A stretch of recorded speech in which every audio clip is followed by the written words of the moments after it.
Tehran से करीब 4000 kilometre दूर हिंदू महासागर में स्थित डिएगो गार्सिया एयरबेस पर ईरान के कथित मिसाइल हमले ने पश्चिम एशिया की जंग को और भी खतरनाक मोड़ पर ला खड़ा किया है।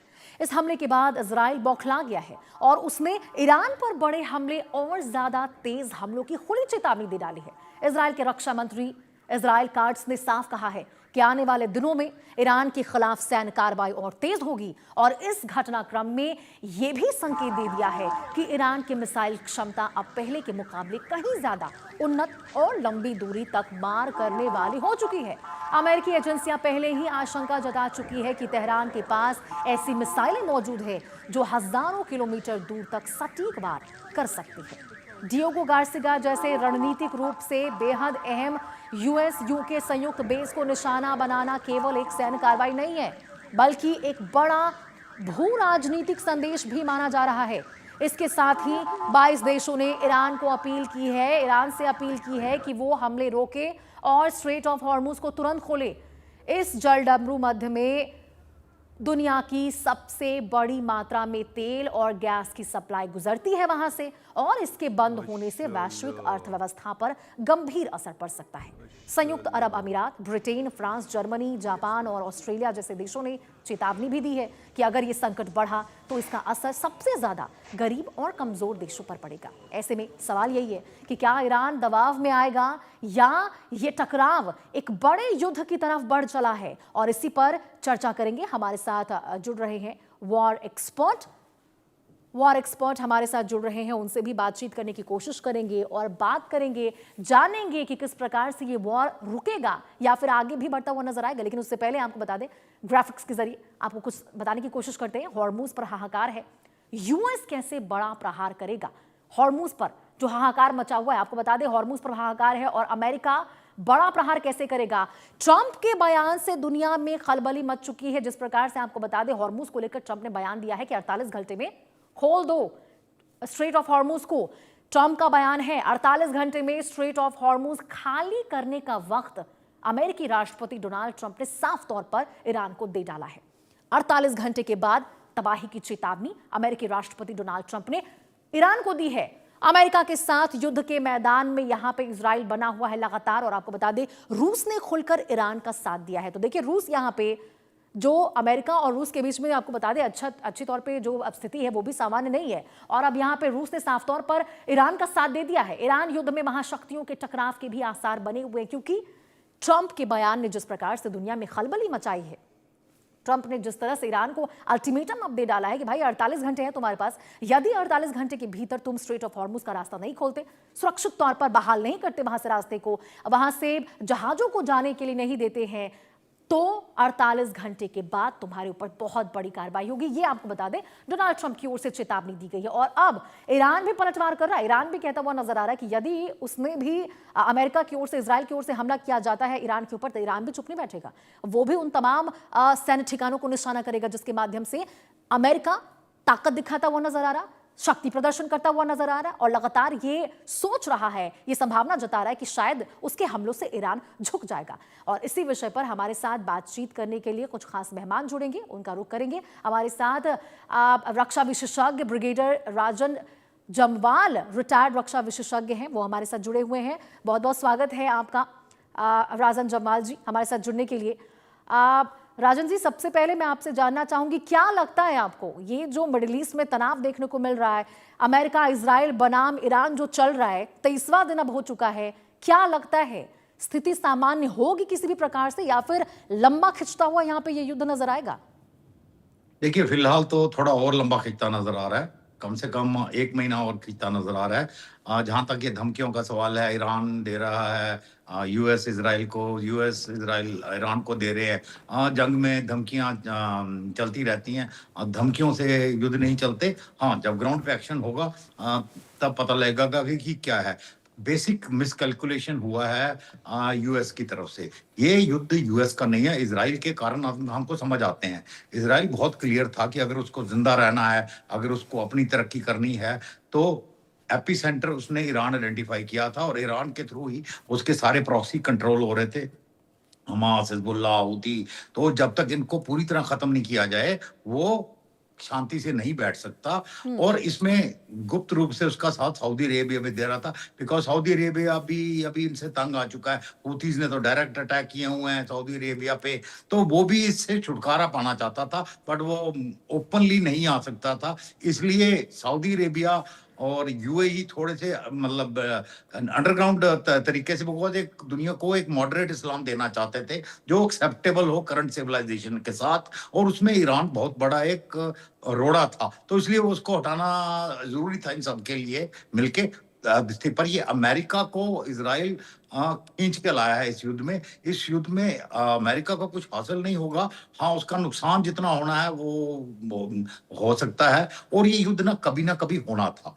मैं आपको इतना बता दूं कि अगर आज 4000 किलोमीटर तक की रेंज वाली मिसाइल फायर कर रहा है ईरान, अगले 2-3 साल में हो सकता है ये आईसीबीएम तैयार कर लेता, न्यूक्लियर बम तैयार कर लेता। इसकी काफी पॉसिबिलिटी थी, बिकॉज़ 20-25 साल से अगर वो यहाँ तक पहुँच गया है, तो उस वक़्त फिर रोकना और मुश्किल हो जाता।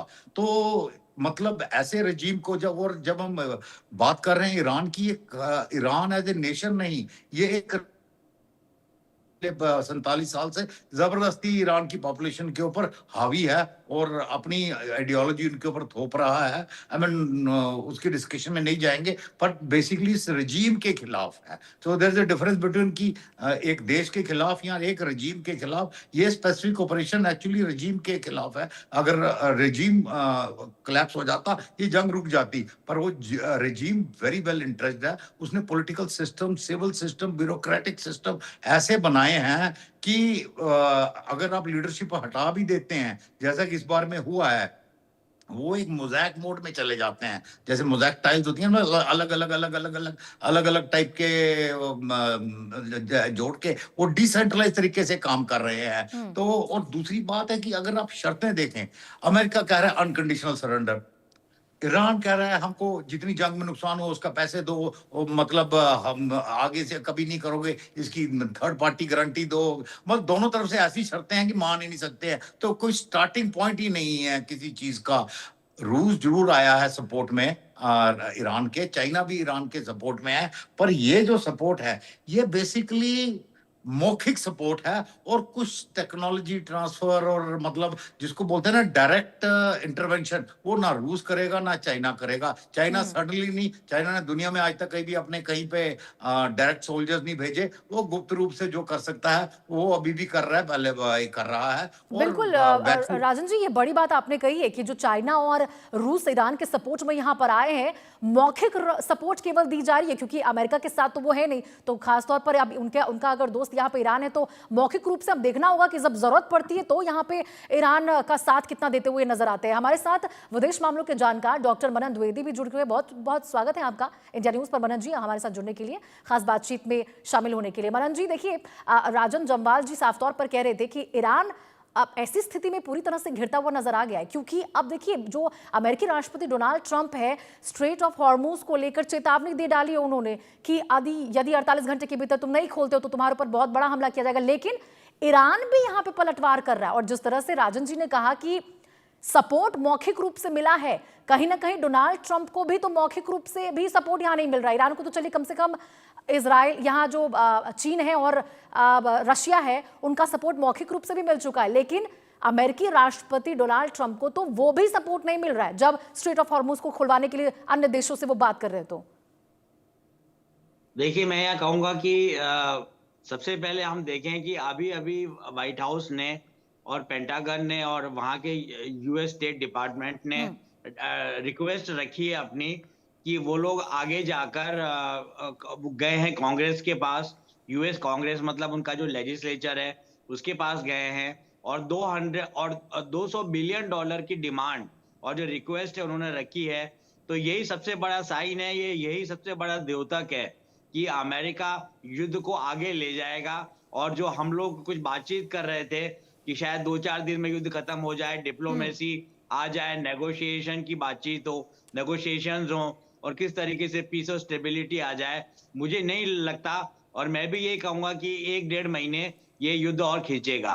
पर यहाँ पर हमको अमेरिकी विदेश नीति के बारे में बात करनी चाहिए।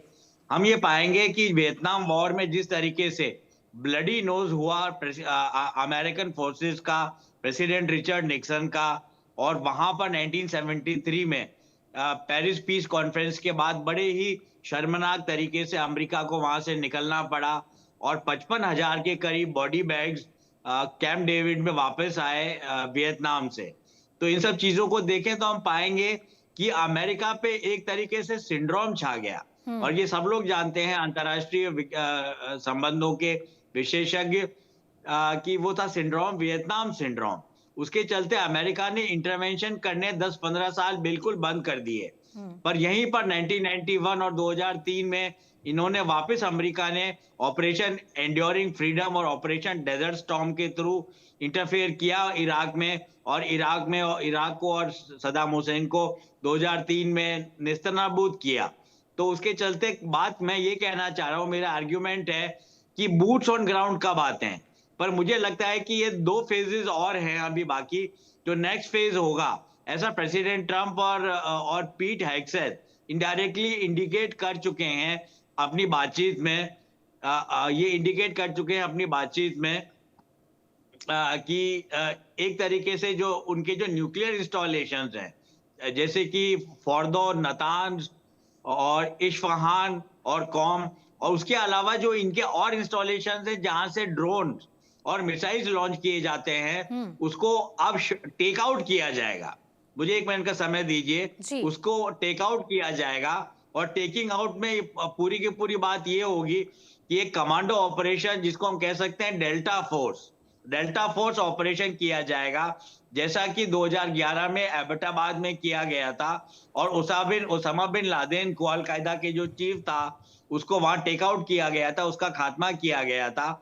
उसी तरह न्यूक्लियर इंस्टॉलेशन तो हम देख ही रहे हैं, न्यूक्लियर साइंटिस्ट की एक मौत हुई भी है 2-1 दिन पहले, और इससे युद्ध से पहले भी सरप्टिशियस छुपा हुआ छद्म युद्ध चलता रहा है न्यूक्लियर साइंटिस्ट और न्यूक्लियर इंस्टॉलेशंस के अगेंस्ट। पर यहाँ पर ये देखिए कि अमेरिका के सैनिक या इजराइल के जो पैराट्रूपर्स है, पैराट्रूपर्स के तहत उतरेंगे, जैसा कि विश्व युद्ध 2 में हुआ था, नॉर्मेंडी और ओमाहा लैंडिंग्स में, और पेरीमीटर को वो लोग एंगेज करेंगे, तब तक नष्ट करेंगे उनके मिसाइल्स और ड्रोन्स को, और जो चीज नष्ट नहीं कर पाएंगे उनको वापस चॉपर के थ्रू या सी के रास्ते के थ्रू वापस ले जाएंगे।